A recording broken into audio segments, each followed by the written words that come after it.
வணக்கம் நண்பர்களே, இந்த வீடியோல எதை பத்தி பார்க்க போறோம் அப்படின்னு சொல்லிட்டு பாத்தீங்கன்னா, சூர்யா நடிச்சிருக்கிற மிக பிரம்மாண்டமான ஒரு படம் தான் கங்குவா.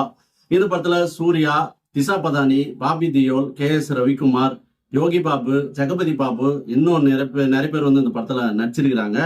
இந்த படத்தை வந்து சிறுத்தை சிவா டைரக்ஷன் பண்ணியிருக்கிறாரு. இந்த படத்துக்கு டேவிட் ஸ்ரீ பிரசாத் மியூசிக் போட்டிருக்கிறாரு. யூவி கிரியேஷன்ஸ் மற்றும் நம்ம Studio Green K E. Gnanavel Raja sir இவங்க வந்து இணைந்து இந்த படத்தை தயாரிச்சிருக்கிறாங்க. இந்த படம் 3Dல உருவாயிருக்கு.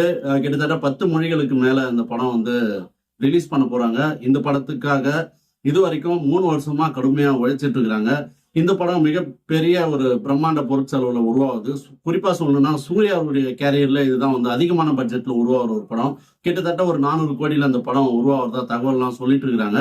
இந்த படத்தினுடைய கதை என்ன அப்படின்னு சொல்லிட்டு பார்க்கும்போது, இந்த கங்குவா படத்தினுடைய கதை வந்து ஒரு உண்மையும் அதுக்கப்புறம் வந்து கற்பனையும் கலந்த ஒரு கதை அப்படின்னு சொல்றாங்க. அதாவது கிட்டத்தட்ட 1500 வருஷத்துக்கு முன்னாடி நடந்த ஒரு கதையையும், அதுக்கப்புறம் வந்து இந்திய கலாச்சாரம், தமிழ்நாடு கலாச்சாரம் மட்டும் இல்லாம எல்லா கலாச்சாரத்தையும் கலந்து ஒரு கற்பனையான ஒரு கதையாகவும் இதுல உண்மை விஷயங்களை சேர்த்து நம்ம சிவா அவர்கள் இதை டைரக்ஷன் பண்ணியிருக்கிறாரு.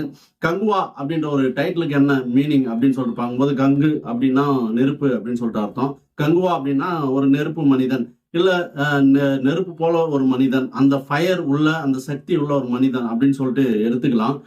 இந்த படம் வந்து ஒரு 1500 வருஷத்துக்கு முன்னாடி படம் அப்படின்றதால கிட்டத்தட்ட ஒரு 3ஆம் நூற்றாண்டுல இருந்தெல்லாம் நிறைய விஷயங்களை சேகரிச்சுலாம் அந்த படத்தை சிறுத்தை சிவா பண்ணிருக்கிறதெல்லாம் தகவல்லாம் வந்துட்டு இருக்கிற இந்த நிலைமையில வந்து இந்த படத்தினுடைய கிளிம்ஸ் வந்து நியூயார்க் வந்து ரிலீஸ் பண்ணியிருந்தாங்க. அந்த கிளிம்ஸே வந்து கிட்டத்தட்ட 37 மில்லியன் வியூஸை தாண்டி இது ரொம்ப எல்லாருக்குமே ரொம்ப பிடிச்சிருந்தது அப்படின்னு சொல்லலாம். ஒரு சிலர் வந்து கிராபிக்ஸ் எல்லாம் கொஞ்சம் ரொம்ப விஎஃப்எக்ஸ் எல்லாம் கொஞ்சம் ரொம்ப டவுனா இருந்தது, கொஞ்சம் நல்லா இல்லை அப்படின்ற மாதிரிலாம் சொன்னாங்க. இப்போ நேத்து என்ன பண்ணாங்க, studio green Gnanavel Raja sir வந்து இந்த ஒரு படத்தினுடைய சைஸில் டீசர் அப்படின்ற ஒரு டீசர் வந்து இன்னைக்கு ரிலீஸ் ஆக போகுதுன்னு சொல்லிட்டு அறிவிச்சிருந்தாங்க.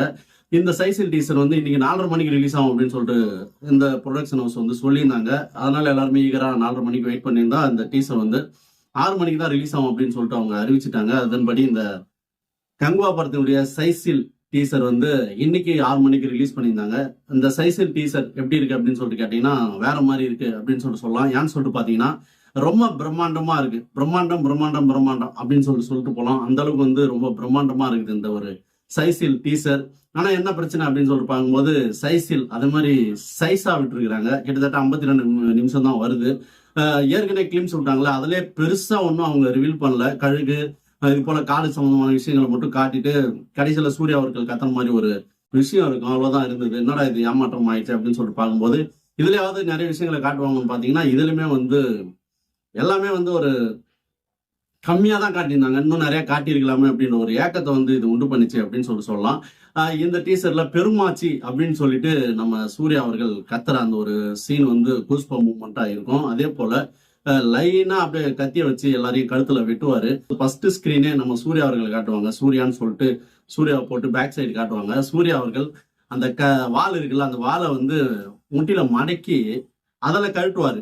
அதுவே வந்து தொடையை அறுத்துட்டு வர மாதிரி, அந்த முட்டையை அறுத்துட்டு வர மாதிரி நமக்கு ஒரு ஃபீல் வரும். ஸோ அந்த அளவுக்கு வந்து அதுவே வெறித்தனமா இருந்தது. எதிரில் வந்து புலி இது போல விஷயங்கள்லாம் இருந்தது. அந்த சீன் என்னவோ புலியை வந்து, ஏன்னா ஒரு விஷயம் நம்ம பார்க்கும்போது இப்போ ஒரு நம்பக்கு தகுந்த விஷயத்த நம்ம நம்புவோம், நம்ப முடியாத விஷயத்த நம்ப மாட்டோம்ல. அது மாதிரி தான் இப்போ புலியெல்லாம் வச்சு படம் எடுக்கக்கூடாது அப்படின்ற ஒரு சட்டம் வந்து இந்தியாவில் இருக்கிறதால அதை புலியா காட்டும் போது நம்மளுக்கு தோணலைங்க. ஆனா தண்ணிக்குள்ள இருந்து ஒரு முதல்ல கண்ணை வந்து சுழட்டும். ஸோ அதை காட்டும்போது ரொம்ப வந்து த்ரில்லிங்கா பிரம்மாண்டமா இருந்தது. அந்த விஎஃப்எக்ஸ் எல்லாம் சூப்பரா இருந்தது அப்படின்னு சொல்லலாம். அது மட்டும் இல்லாம அந்த தூரத்து ஷாட்லாம் இருக்குதுல்ல, சூர்யா அவர்கள் பண்ணக்கூடிய அந்த ஷாட்டு, இது எல்லாமே வந்து அந்த மலைப்பகுதி, அந்த காடு பகுதி, இது எல்லாமே வந்து விஷுவல்லாம் சூப்பரா இருந்தது, ஸ்டன்னிங்கா இருந்தது அப்படின்னு சொல்லலாம். எல்லாமே வந்து சூர்யாக்காக எடுக்கப்பட்ட சீன் அப்படின்னு சொல்லிட்டு இதை சொல்லலாம். இந்த ஒரு 52 நிமிஷம் டீசர்ல அவருடைய என்ட்ரி மட்டுமே இதுல காட்டப்பட்டது அப்படின்னு சொல்லலாம். கூட வந்து பாபி தியோல் அவர் தான் வில்லன். ஸோ அவருடைய குரூப்ல அவரு ஒரு மாதிரி வர மாதிரியும், கடைசியா சூர்யா கூட சேர்ந்து கத்துற மாதிரியும் அந்த ஒரு சீன்ல தான் அவர் வந்தாரு. அதே போல அப்புறம் பெண்கள் அவங்க வந்து கண்ணெல்லாம் மேக்கப் போட்டுட்டு ஒரு மாதிரி காட்டுவாசிகள் மாதிரி பண்ற அந்த ஒரு கெட்டப் காட்டினாங்க. அதாவது இந்த ஒரு சைஸில் டீசரை பார்க்கும்போது நம்மளுக்கு என்ன தோணுச்சு அப்படின்னு சொல்லிட்டு பாத்தீங்கன்னா, அந்த காலத்துல வாழ்ந்த ஒரு 2 டீமுக்கான ஒரு கதையா அப்படின்னு சொல்லிட்டு நம்மளுக்கு தோணுது. சூர்யா அவர்கள் வந்து ஒரு ஹீரோ சம்பந்தமான மக்களுக்கான ஒரு கதையா நாயகனா நடிக்கிறாரு. பாபி தியோல் வந்து அந்த வில்லன் அரக்கர்களுக்கான ஒரு தலைவனா நடிக்கிறாரு அப்படின்ற ஒரு விஷயம் வந்து நம்மளுக்கு கன்வே ஆச்சுங்க. அவரை சுத்தி ஒரு குரூப், இவரை சுத்தி ஒரு குரூப். முதல்ல ஒரு சீன்ல வந்து எல்லாருமே கொன்னு ஒரு இடத்துல குவிப்பாங்க. ஸோ அது வந்து வில்லன் டீமா இல்ல நம்ம சூர்யா அவர்கள் அவங்கள கொன்னு போடுற அந்த ஒரு சீனா அப்படின்னு சொல்லிட்டு தெரியல. அதே போல இது வந்து பாக்குறதுக்கு இந்த படத்தை எப்படா பார்க்க போறோம் அப்படின்ற ஒரு விஷயத்த வந்து கண்டிப்பா கொடுத்துச்சு அப்படின்றதுல வந்து எந்த ஒரு மாற்று கருத்தும் இல்லை. ஏன்னா விஷுவல்லாம் ரொம்ப ஸ்டன்னிங்கா இருந்தது, ரொம்ப சூப்பரா இருந்தது. இப்போ கிளிம்ஸ்ல இருந்தது இல்ல, அந்த அளவுக்கு பிசிறு இல்லாம இதுல வந்து ரொம்ப நீட்டாவே விஎஃப்எக்ஸ் எல்லாம் பண்ணியிருந்தாங்க. ஸோ திரும்பவும் வந்து அதை உருமாற்றம் பண்ணியிருப்பாங்க, மெருகேற்றிருப்பாங்க அப்படின்னு சொல்லிட்டு இதை பார்க்கும்போது நம்மளுக்கு வந்து தெரிஞ்சது.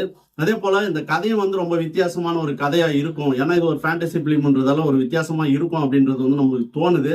ஆனா இந்த புலி, கழுகு, அதுக்கப்புறம் இந்த முதலை, ஸோ இது போல விஷயங்கள் வந்து அதிகமா இல்லாம அது வந்து தேவையான ஷாட்டுக்கு மட்டும் வச்சு யூஸ் பண்ணி கண்டென்ட் வந்து வேற மாதிரி இருந்ததுன்னா இது வந்து பாகுபலி, கேஜிஎஃப்லாம் ஒண்ணுமே இல்லைங்க. அந்த படம் அடிச்சுட்டு போயிட்டே இருக்கும் அப்படின்றது வந்து என்னுடைய கருத்து. இந்த கழுகு, அதுக்கப்புறம் இந்த புலி, அதுக்கப்புறம் இந்த முதலை, நாய், இது போல விஷயங்கள்லாம் வந்து மெயின்படுத்தப்பட்டதுன்னா நம்மளுக்கு என்ன படம் மாதிரி இருக்கும் அப்படின்றது வந்து தெரியும். புலி மாதிரி இருந்துரும். ஸோ விஜயினுடைய புலி படம் எப்படி இருந்தது அது மாதிரி இருக்கக்கூடாது. இது வந்து பாகுபலி, கேஜிஎஃப், RRR இதையும் தாண்டி இது வந்து பெருசா போகணும் அப்படின்றது என்னுடைய ஆசை அப்படின்னு சொல்லிட்டு நான் சொல்லுவேன். அதே போல சூர்யா சார் அவர்கள் எதற்கும் துணிந்தவன் அந்த ஒரு படத்துக்கு அடுத்துதான் அந்த ஒரு மிகப்பெரிய ஒரு வெற்றி படத்துக்காக அவர் வெயிட் பண்றாரு. அடுத்தடுத்து நிறைய படங்கள் வந்து சொல்லிட்டு இருந்தாலும் இந்த படம் மட்டும் தான் இப்போதைக்கு சூர்யா அவர்களுக்கு ரெடியா இருக்கிற ஒரு படம் அப்படின்னு சொல்லிட்டு நான் சொல்லுவேன். மே வரைக்கும், அதாவது ஜூன் இந்த எலெக்ஷன் டேட் கவுண்டிங் முடிகிற வரைக்குமே இது வராது, அடுத்த ஆட்சி வந்தாதான் வரும் அப்படின்னு சொல்லிட்டு தோணுது. ஏன்னா அதற்குள்ளே ஒவ்வொரு ஸ்டேட்லயும் வந்து எலெக்ஷன் நடக்குல்ல. ஸோ அதனால வந்து 7 கட்டங்களா தேர்தல் நடத்தும் போது இது வந்து எல்லா ஸ்டேட்டுக்குமான ஒரு படம், 10 மொழிகள்ல ரெடி பண்ணி விடுற இந்த ஒரு படம் வந்து எல்லா இடத்துலையும் வசூல் பண்ணாதான் இது இந்த ஒரு பட்ஜெட்டை வந்து அவங்க சமாளிப்பாங்க. ஸோ அதனால இந்த படம் வந்து மேற்கொள்ள வராது அப்படின்றது என்னுடைய தெளிவான ஒரு கருத்து. ஸோ வெயிட் பண்ணி பார்க்கலாம். இந்த படத்தினுடைய டீசர் வந்து இவ்வளவுதான் ரிவீல் பண்ணிச்சு. அதுக்கப்புறம் திசா பதானி அவங்கள காட்டல, ஆனா லேடி கேட்ட போட்டவங்களாம் வந்து காட்டியிருந்தாங்க. அதே போல மற்ற ஆர்டிஸ்டையும் யாரையும் காட்டல. பாபி தியோல், சூர்யா, அந்த ஒரு டீம் தான். ஸோ இது எல்லாமே வந்து சூப்பரா இருந்தது. ஃபைட் சீன்லாம் ரொம்ப நல்லா இருந்தது, கிராஃபிக்ஸ் வந்து சூப்பரா இருந்தது, விஎஃப்எக்ஸ் எல்லாமே வந்து ரொம்ப நல்லா இருந்தது. குறிப்பா சொல்லணும் தேவிஸ்ரீ பிரசாத் அவர்களுடைய பேக்ரவுண்ட் ஸ்கோரு ஸோ வேற மாதிரி இருந்தது. அந்த ஒரு மற்ற சீனுக்கும் சரி, அப்புறம் அவருடைய பிஜிஎம், கங்குவா அப்படின்ற ஒரு பிஜிஎம், அதுவும் வந்து ரொம்ப நல்லா வித்தியாசமா இருந்தது அப்படின்னு சொல்லுவேன். ட்ரைலர்ல வந்து இது பெருசா காட்டப்படும், கதை நமக்கு புரியும் அப்படின்றது வந்து எனக்கு தோணுது. ஏன்னு சொல்லிட்டு பாத்தீங்கன்னா அது ஒரு கிட்டத்தட்ட ஒரு 2 நிமிஷம் ஓடக்கூடிய ஒரு ட்ரைலரா அவங்க கட் பண்ணி விடுறதுக்கு வாய்ப்பு இருக்கு. ஸோ அந்த ட்ரைலர் எப்போ வரும், அப்புறம் இந்த படத்தினுடைய ஃபர்ஸ்ட் சிங்கிள் இதெல்லாம் எப்போ வரும் அப்படின்னு சொல்லிட்டு தெரியல. ஏன்னு சொல்லிட்டு பாத்தீங்கன்னா அந்த படத்தினுடைய டப்பிங்கே வந்து சூர்யா அவர்கள் முடிச்சிட்டு இருப்பாரு. ஏன்னு சொல்லிட்டு பாத்தீங்கன்னா போன வாரத்துல இந்த படத்துடைய டப்பிங் பணிகள்ல சூர்யா அவர்கள் ஈடுபட்டு இருந்தாரு, டப்பிங் பேசிட்டு இருக்காரு அப்படின்ற தகவல்லாம் வந்துட்டு இருந்தது. அதனால இந்த படத்தினுடைய எஞ்சிய பணிகள், அதாவது போஸ்ட் ப்ரொடக்ஷன்ஸ், இது எல்லாமே சீக்கிரத்துல முடியும் அப்படின்னு சொல்லிட்டு எதிர்பார்க்கப்படுது. ஆனா படம் வந்து மேற்குள்ள வராது அப்படின்றத வந்து திரும்ப நான் ஆணித்தரமா சொல்லுவேன். ஸோ வெயிட் பண்ணி பார்க்கலாம். இந்த படத்தினுடைய அடுத்தடுத்த அப்டேட்டுகள் வரும்போது நம்மளுக்கு இந்த படத்தினுடைய ஒவ்வொரு விஷயமும் புரிய ஆரம்பிக்கும். சிறுத்தை சிவா அவர்கள் சம்பவம் இதுல பண்ணியிருப்பாரு அப்படின்னு சொல்லிட்டு எல்லாருமே வெயிட் பண்றாங்க. அதே போல சூர்யா சாருடைய படம் வந்து கிட்டத்தட்ட 2 வருடங்கள் ஆகிறது. ஸோ அவருடைய ரசிகர்களும் இந்த படத்தை ரொம்ப ஆவலா, ரொம்ப வெறித்தனமா வெயிட் பண்றாங்க அப்படின்றதுல எந்த ஒரு மாற்று கருத்தும் இல்லை. இது எல்லாத்துக்குமே இந்த படம் ஒரு பெரிய தீனி போடுமா, இல்ல சிறுத்தை சிவா அவர்கள் அடுத்தது அஜித் கூட ஒரு படம் பண்ண போறதா தகவல்லாம் வந்துட்டு இருக்கு. ஸோ அதுக்கு இது ஒர்க் அவுட் ஆகுமா? ஏன்னு சொல்லிட்டு பாத்தீங்கன்னா ஏற்கனவே அண்ணாத்த அப்படின்ற ஒரு படத்துல வந்து அவருக்கு ஒரு பேரு சரியில்லை. ஸோ இந்த படம் வந்து மிகப்பெரிய அளவில் ஹிட் ஆச்சுன்னா அஜித் கூட பண்றதுக்கு அதிகமான வாய்ப்பு இருக்கு, இல்லைன்னா கொஞ்சம் வாய்ப்பு குறைவு ஏற்படும். ஸோ வெயிட் பண்ணி பார்க்கலாம். இந்த படம் மிகப்பெரிய ஒரு சக்சஸ் ஆகணும், தமிழ் இண்டஸ்ட்ரி ஹிட்டா ஆகணும் அப்படின்றது என்னுடைய கருத்து. ஸோ வெயிட் பண்ணி பார்க்கலாம் இந்த படம் எப்படி இருக்க போகுது அப்படின்னு சொல்லிட்டு. மீண்டும் வேற ஒரு வீடியோல நான் உங்களை சந்திக்கிறேன். நன்றி, வணக்கம்.